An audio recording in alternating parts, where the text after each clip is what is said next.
New Zealand विरुद्ध भारताच्या विजयानंतर भारताचा कर्णधार रोहित शर्मानं त्याच्या निवृत्तीच्या अप्पांवरती स्पष्ट उत्तर दिलंय।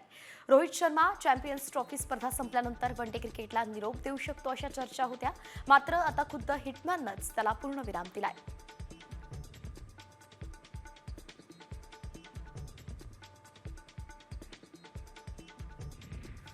भारतीय संघाच्या विजयानंतर प्रेझेंटेशनसाठी उपस्थित असलेले सुनील गावस्कर लहान मुलांसारखे नाचताना दिसले।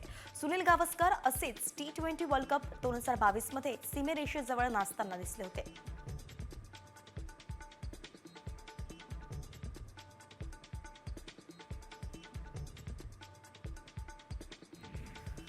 हार्दिक पंड्याची एक पोज आता चांगलीच व्हायरल होतीये। टीम इंडियाच्या विजयानंतर त्यानं खास पोज दिली आहे। अशीच रिक्रिएशन त्यानं भारताला 2024 मध्ये टी20 वर्ल्ड कप जिंकल्यानंतर सुद्धा दिली होती।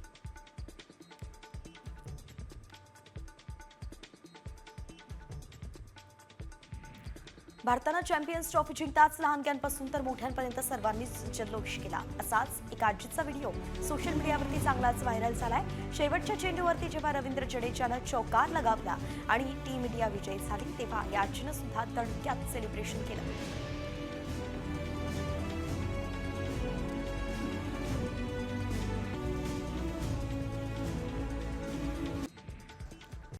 कॉमस्कोर नुसार आता isakal.com आहे देशातील नंबर 1 ची मराठी न्यूज वेबसाईट। प्रत्येक अपडेटसाठी isakal.com ला नक्की भेट द्या।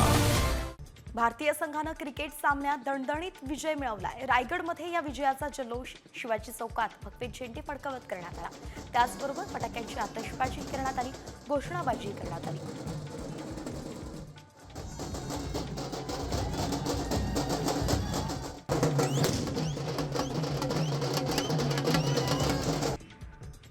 पंतप्रधान नरेंद्र मोदी यांनी भारतीय संघाच्या विजयानंतर खास पोस्ट केली। त्यांनी विजयाबद्दल टीम इंडियाचं अभिनंदन केलंय।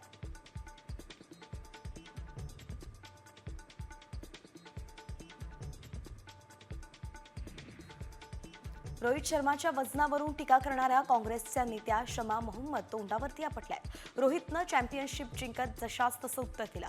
सोबत नेटकऱ्यांनी शमा मोहम्मद यांना चांगलंच ट्रोल केलं। दरम्यान या सर्व ट्रोल नंतर आता शमा मोहम्मद यांनी माफी मागत रोहित शर्माचं कौतुक केलंय।